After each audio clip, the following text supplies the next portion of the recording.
목소리 쪽으로 보자면 사실 이건 공부 안 해도 대부분 안 돼요. 강아지를 안 키워본 사람들한테도 강아지들 목소리를 딱 들려주면 얘가 화가 났는지 아픈지 뭐 누군가 부르는지 이런 걸 대충 다 알 수 있대요.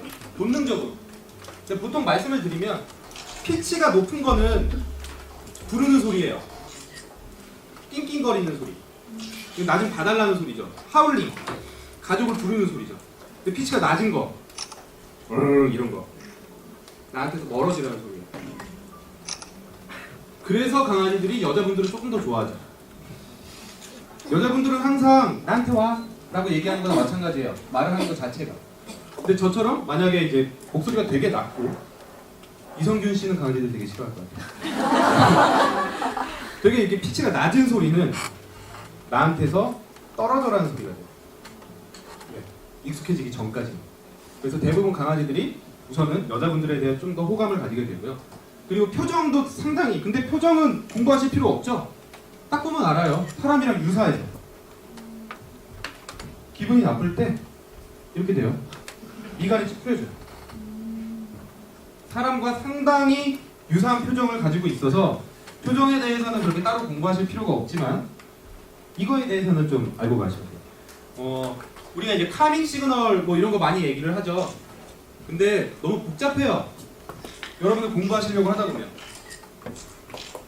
저는 그래서 따로 카밍 시그널이라고 얘기를 잘 하지 않아요. 카밍 시그널의 뜻이 뭐죠? 상대방을 안정시키기 위한 행동. 근데 이거를 전문적으로 하신 분들, 뭐 스페셜리스트 같은 경우 카밍 시그널이라고 쓰기도 하지만 대부분 그냥 스트레스 시그널이라고 해요. 왜냐하면 내가 의도적으로 상대방을 안정시키기 위해서 하는 행동이 아니라 생리적으로 내가 스트레스를 받았을 때 나도 모르게 나오는 행동들이라고 보시면 돼요. 사람들도 그렇죠. 당황하면 얼굴이 빨개진다거나. 근데 이걸 내가 상대방을 안정시키기 위해서 하는 행동이 아니죠. 뭐 당황하면 어떤 사람들은 뭐 머리를 만진다거나 시선을 막 딴 데로 돌린다거나 이런 것들이 내가 상대방을 안정시키기 위해서 하는 행동이 아니라 내가 스트레스 받았을 때, 당황했을 때 나도 모르게 나오는 행동들이거든요. 그래서 되게 많은 강아지들이 거의 똑같은 이런 행동들을 보이게 되는데 가장 먼저 나오는 게 스트레스가 정말 미약했을 때 나오는 게 가장 많이 볼 수 있는 거 이거죠. 네, 림리킹이라고 하죠. 낼름낼름거리는, 메롱메롱거리는. 여러분들이 이걸 보고 싶으시면 어떻게 하시면 되냐면 잘 쉬고 있는 강아지를 가서 쓰다듬어 보세요. 집에서 자고 있는데 내가 가까이 가서 얼굴을 들이밀거나 한번 만져보세요. 그러면 낼름거리고 있어요. 저희 집 아이가 그랬어요. 저는 이게 행동학을 공부하기 전에 좋다는 표현인 줄 알았어요.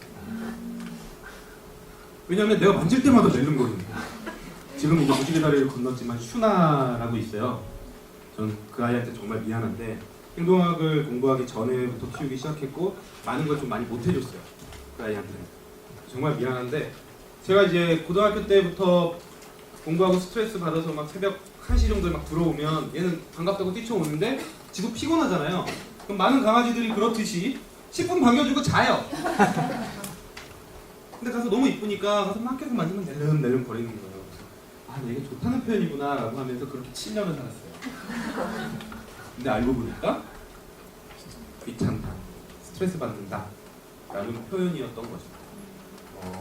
이거에 대한 거를 좀 뒤에서 한번 설명을 드릴 거고 그 다음에 보시면 머리를 돌리고 몸을 돌리고 뭐 앞다리를 들고 이런 행동들을 해요. 이런 행동들 어디서 가장 많이 보실 수 있냐면 산책할 때 한번 잘 봐보세요. 우리 강아지 좀 소심하고 사회성 없다. 산책할 때 걔네들은 항상 이렇게 엄마한테 표현하고 있는 거예요. 난 별로 싫어. 난 쟤 만나기 싫어. 라고 표현하는데 우리들은 어떻게 하죠? 친구. 지는 싫다는, 강아지는 싫다는데 엄마는 좋대요. 그러면은 계속 보호자와의 신뢰감이 깨지기 시작하죠. 내가 해결해야지. 이렇게 돼버리고. 그 다음에 막 좀 기어다니고 도망가려고 하고 많이 보시는 거, 노란색 부분에 들어가면 귀가 뒤로 이렇게 넘어가죠. 근데 뭐 귀 뒤로 넘어가는 게 무조건 나쁜 건 아니에요. 여러분들 반길 때도 귀가 뒤로 넘어가기도 해요. 흥분하거나 이러면. 딱 이거 하나만 보고 얘가 스트레스 많이 받았구나 이렇게 느끼시면 안 돼요. 전체적으로 봐주셔야 돼요. 그 다음에 꼬리가 다리 사이로 들어가고요. 꼬리 흔드는 건 무슨 뜻이죠?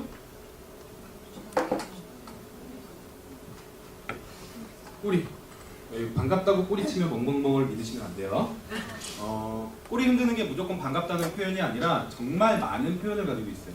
그러니까 꼬리는 강아지들 사이에서는 상당히 중요한 의사소통 수단인데 되게 신기한 게 그래서 혼자 있을 때 꼬리를 흔들지 않죠. 그죠? 소통을 할 대상이 없을 때 꼬리를 흔들지 않아요, 강아지는. 그리고 어떤 강아지들은 보면 진화적으로 꼬리 끝만 밝은 색으로 바뀌기도 해요. 내 꼬리의 움직임이 더 잘 보이게 하기 위해서. 우선 꼬리의 높이는 어떻게 보면 자신감의 표현이라고 보시면 돼요.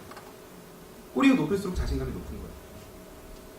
낮게 있으면 불안하고 자신감이 없다라는 표현입니다. 꼬리의 속도는 흥분도의 표현이라고 보시면 돼요. 흥분도의 표현.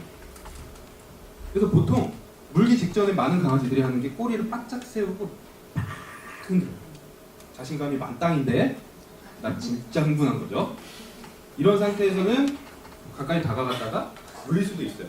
그러니까 편한 아이들은 중립적인 꼬리 위치에서 이렇게 크게 폭을 크게 움직이는 경우가 많죠. 기분이 좋거나 이러면. 그리고 최근 연구 결과에서는 이런 것도 있어요.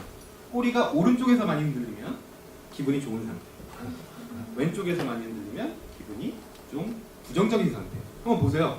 진짜 그렇더라고요. 저도 이 연구 결과를 보고 우리 집 강아지 산책할 때 보니까 차 있으면은 막 꼬리 흔들다가 왼쪽으로 많이 가고요. 친구들 만난다거나 기분 좋을 때는 오른쪽에서 막 이렇게 흔들리고 있어요. 그리고 뭐 눕기도 있죠. 눕기도 무조건 복종의 표현은 아닙니다. 무조건 복종의 표현은 절대 아니에요. 어떤 아이들은 내가 이렇게까지 했으니까 더 이상 하지 말라고 표현하는 경우도 있어요. 누웠다고 만져주다가 물리는 경우 많습니다. 조심하셔야 돼요. 그리고 이제 이때부터 위험해집니다. 빨간색으로 넘어가죠. 경직돼서 쳐다보기. 헥헥거리는 아이들이 위험할까요? 입 꾹 다물고 있는 아이들이 위험할까요? 네, 입 꾹 다물고 있는 아이들이 더 위험해요. 물 수 있어요. 헥헥거리던 아이들도 스트레스가 점점 심해져서 이 레드존 안에 들어가게 될 때 입을 다물게 됩니다. 입을 딱 다물고 쳐다보기 시작해요. 우리 강아지가 산책을 하다가 다른 강아지 만났는데 헥헥거리다가 입을 싹 다문다. 그럼 이건 빨리 개입을 해주셔야 돼요. 싸우지 말라고. 그 다음에 으르렁거리고 무는 척하고 물기까지 가게 되는데, 자, 우리가 가장 많이 하는 게 이 으르렁거리는 걸 되게 싫어요. 그쵸? 근데 저는 이 으르렁거리는 게 없으면 사람들이 더 많이 물렸을 거라고 생각해요. 근데 이게 사람도 그렇잖아요. 저도 뭐 친구들이랑 어렸을 때만 이렇게 놀다가 야 하지마! 라고 좀 크게 얘기하게 되는 경우가 있죠. 그게 으르렁이에요. 근데 우리는 어떻게 하죠? 으르렁거리면 쉽게 버릇없게 빵 때리고 막 그러다 더 물려. 으르렁거릴 때 막 혼내면 어떻게 될까요? 진짜 세게 혼내고 막 이러면 이건 안 해요. 그리고 어떻게 되죠? 바로 넘어가요. 네, 바로 넘어가요. 그 중요한 신호가 없어지는 거예요. 의사소통하는 수단 하나다. 그래서 으르렁거리면 그래 너가 싫구나 하고 우선 받아주시는 게 중요해요. 그 다음에 그런 으르렁거리는 상황을 차근차근히 얘가 싫어하지 않게 교육을 한다거나 관리적으로 그런 상황을 안 만들어주는 게 상당히 중요하죠.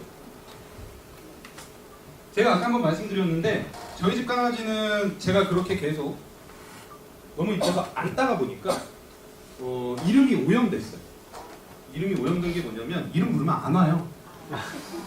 이름을 불렀을 때 좋은 감정이 안 나는 거예요.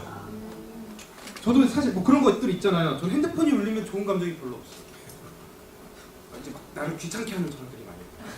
핸드폰 울리면서 약간 이렇게 돼요. 어떤 거냐면 이름이 불렸을 때 좋은 경험이 계속 나와야 되는데 항상 이름이 불리고 나서 나쁜 경험이 있어요. 예를 들어서 이름을 불러서 갔더니 만져요. 난 지금 만져지기 싫은데. 그 이름을 불러서 갔더니 손톱 갖고 귀파고 항문 남자고 나 뽀뽀하기 싫은데 막 뽀뽀하고 그러면 이름이 오염되는 거죠. 딱 어떤 느낌이냐면 제가 중학교 때 방에서 컴퓨터 게임하고 있는데 부엌에서 엄마가 채연아라고 부를 때 잔소리하는 심부름. 그럼 안 가기 싫어지죠.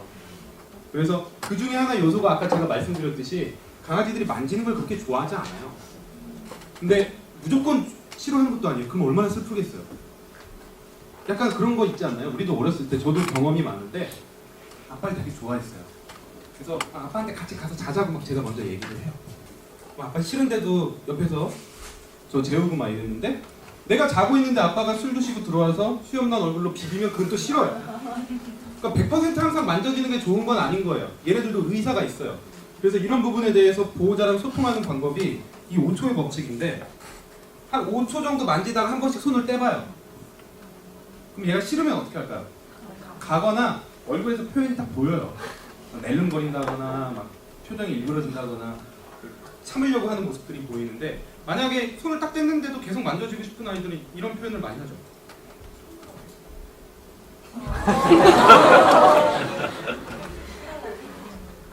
그래서 제가 진짜로 그럴 거예요. 어떤 아이들은 손을 딱 떼면 더 가까이 오는 거죠. 만져달라고. 그러니까 이게 어떻게 보면 가장 간단한 소통의 첫 방법 중에 하나예요. 그래서 아까도 제가 말씀드렸지만 보호자를 무는 아이들, 그런 아이들한테는 이 교육이 꼭 필요해요. 우리 아이의 부드러운 리더, 이건 뭐 서열적인 게 아닙니다. 부드러운 리더가 되는 방법이 미국에서는 이걸 NILIF라고 해요. Nothing in life is free. 세상에 공짜는 없다. 그래서 제가 저희 병원에서 이렇게 줬어요. 아세공. 아이야 세상에 공짜는 없단다. 네. 사람이랑 똑같아야죠, 그죠?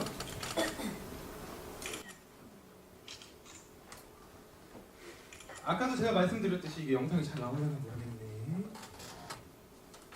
이 한번 보세요.